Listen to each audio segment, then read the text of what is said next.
किसी गांव में राधिका नाम की महिला अपने बेटे अजय के साथ रहती थी। जवानी में ही वो बेवा हो गई थी।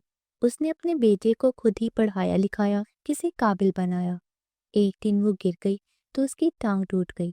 वो पिसाके की मदद से चलती थी। उसने अपने बेटे का विवाह किया तो बहुत खुश थी कि बहू आकर मेरा ख्याल रखेगी। माँ, मैं शहर जा रहा हूँ।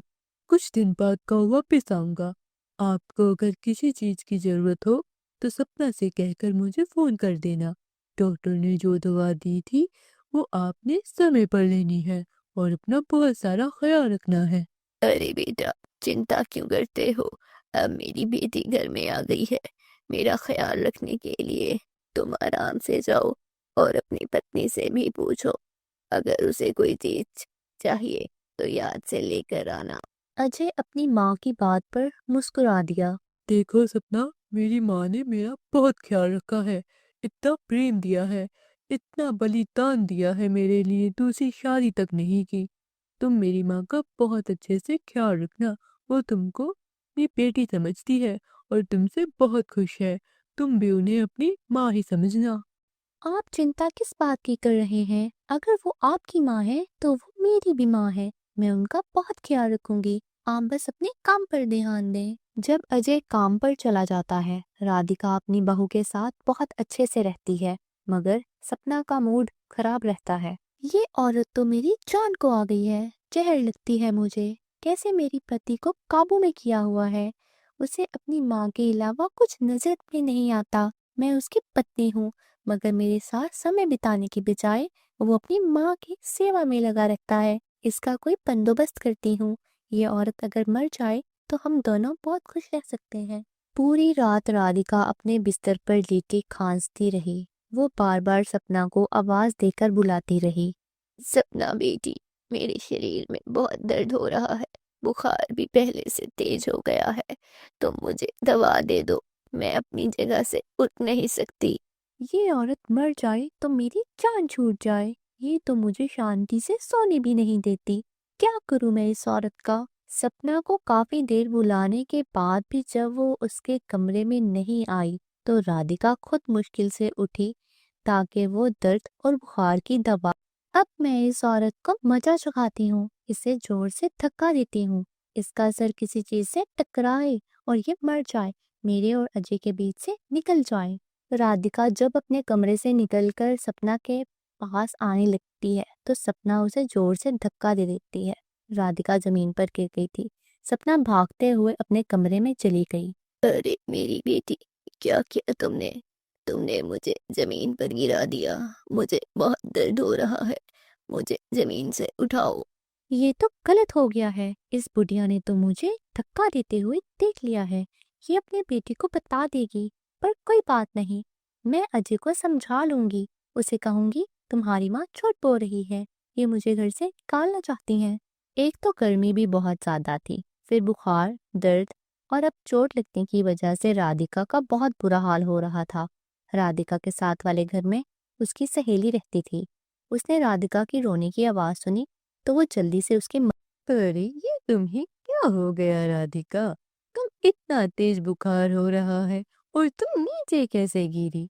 तुम्हारी बहू कहाँ है? मैं तुम्हारी आवाज सुनकर अपने घर से यहाँ पर आ गई हूँ। तो तुम्हारी बहू क्या अपने कमरे से निकलकर यहाँ पर नहीं आ सकती? राधिका ने ये बात अपनी सहेली से छुपा ली कि सपना ने मुझे धक्का दिया है। अरे ये बेचारी क्या करे? उसकी अपनी भी तबीयत खराब है। तुम आ गई हो तो मेरी मदद करो। मुझे बिस्तर पर लेकर जाओ और मुझे दवा दो। कुछ दिन बाद अजय घर आया तो सपना को इस बात की चिंता थी कि राधिका अजय को सब कुछ बता देगी, मगर राधिका ने अजय से हर बात छुपा ली।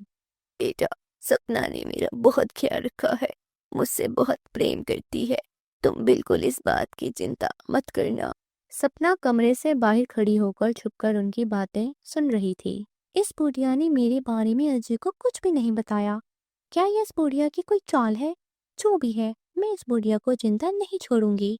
अजय फिर से काम से शहर में चला गया और कहकर गया कि मैं एक हफ्ते से पहले मेरे पास 1 हफ्ता है। अगर मैं इस बुढ़िया को भूखा प्यासा रखूं तो ये भूख से मर जाएगी और अजय को पता भी नहीं चलेगा कि इसकी मौत कैसे हुई और ये बुढ़िया हम दोनों के दरमियान से निकल जाएगी। बहुत तेज गर्मी है सपना बेटी, मुझे प्यास लगी है, पानी ला कर दो। माँ जी, मैं अभी खाना बना रही हूँ, आपके लिए पानी थोड़ी देर में लेकर आती हूँ। सुबह से शाम हो गई थी मगर सपना ने राधिका को पानी का एक घूंट नहीं दिया था। राधिका का प्यास से बुरा हाल हो गया। बेटा, क्या बात है, तुम मेरे लिए पानी क्यों नहीं लेकर आ रही? तुमने मुझे सुबह से खाना भी नहीं दिया, मैंने दवा खानी है, मेरी तबीयत खराब हो रही है। मेरे करने वाले बहुत से जरूरी काम होते हैं, मैं आपकी नौकरानी नहीं हूँ, अपने काम खुद कर लो। सपना के मुंह से ऐसी बात सुनकर राधिका रोने लगी थी। मैं तुम्हें अपनी बेटी बनाकर लाई थी, मैं मजदूर हूँ, चल नहीं सकती। तुम अगर मुझे खाना और पानी दे दोगी तो मैं तुम्हारे लिए प्रार्थना करूंगी। तुम मुझे अगर अपनी माँ नहीं समझती तो अपने पति की माँ ही समझकर मेरी सेवा कर लो। सपना किचन को ताला लगाकर अपने कमरे में चली गई थी। खाना पानी सब कुछ किचन में ही था, उसने हर चीज छुपा दी थी। राधिका बिसाखी की मदद से बहुत मुश्किल से किचन तक गई मगर वहां पर ताला लगा हुआ था। राधिका रोने लगी। सपना बेटी, तू मुझे मेरे किस पाप की सजा दे रही है? मैंने तो तुम्हारे साथ कभी कुछ बुरा नहीं किया। बेटी, मुझे बहुत भूख लगी है, प्यास लगी है, मेरी मदद करो। सपना अपने कमरे में सोती रही, उसने एक बार भी राधिका की मदद नहीं की। अगर इस समय अजय आ जाए तो ये मुझे खाना और पानी दे सकता है। सपना ने तो मेरे कमरे का पंखा भी बंद कर दिया है। इतनी गर्मी में मैं बगैर पंखे के कैसे रहूं? मैं रेखा से कहती हूँ, हो सकता है वो मेरी मदद करें। जब राधिका रेखा के घर जाने लगी तो फिर से वो जमीन पर गिर गई थी। अब उसे जमीन से उठाने वाला कोई नहीं था। वो रोने लगी, सपना को आवाज देने लगी मगर सपना उसकी मदद को नहीं आई। दरवाजा खुला और अजय घर। अरे, ये आवाज तो अजय की है। अजय ने तो कहा था कि वो 1 हफ्ते बाद घर आएंगे, फिर वो 1 दिन बाद कैसे आ गए? कहीं इस बुढ़िया ने तो सबको नहीं बता दिया? जब सपना कमरे से बाहर आई तो बाहर कोई भी नहीं था, ना ही उसकी सास और ना ही अजय। शाम हो गई थी, सपना इंतजार कर रही थी। रात को अजय और उसकी सास दोनों घर आए। अरे, आप लोग कहाँ थे? मैं कब से इंतजार कर रही हूँ, मुझे बताकर तो जाते। जो कुछ तुमने मेरी माँ के साथ किया है, मुझे तो तुम्हारी शक्ल से भी नफरत हो गई है। जो सपना ने सोचा था वो सच हो गया। सास ने अजय को सब बता दिया। तुम्हारी माँ झूठ बोल रही है, मुझ पर आरोप लगा रही है, तुम्हारी जिंदगी से निकालना चाहती हैं। मेरी माँ ने तुम पर कोई आरोप नहीं लगाया, बल्कि वो तो मुझे ये कह रही थी कि तुम बहुत अच्छी हो, उनका ख्याल रखती हो। मगर जो कुछ मैंने अपनी आंखों से देखा है, उसे झूठ कैसे समझूं? और वैसे भी रेखा आंटी ने मुझे सब कुछ बता दिया है कि तुम माँ के साथ क्या करती रही हो। अब मैं तुम्हें घर से निकाल दूंगा, निकल जाओ मेरे घर से, मैं तुम्हें यहाँ नहीं रखूंगा। नहीं बेटा, तुम इसे घर से नहीं निकालोगे। ये मेरी बेटी है, गलतियां सबसे होती हैं, सपना से भी हुई हैं। और मैं तो अभी भी यही कहती हूँ कि मैंने इसे हमेशा अपनी बेटी समझा। अब अगर तुमने इसे कुछ कहा, इसके साथ गलत किया, तो मैं तुम्हें कभी माफ नहीं करूंगी। मैं तुम्हें अपना दूध नहीं बख्शूंगी। तुम इसे घर से नहीं निकालोगे। अगर ये घर से गई तो मैं भी चली जाऊंगी। सपना तो हैरान रह गई कि जिस औरत को वो अपने जीवन से निकालना चाहती थी, वो औरत उसके लिए लड़ रही थी। सपना को अपनी गलती का एहसास हो गया। मुझे माफ कर दे माँ जी, मैं आपको हमेशा समझ नहीं सकी, आपको अपना दुश्मन समझती रही। मुझे माफ कर दे, अब मैं आपको अपनी माँ समझूंगी। मुझे तुमसे कोई शिकवा नहीं है मेरी बेटी, गलती तो सबसे हो जाती है।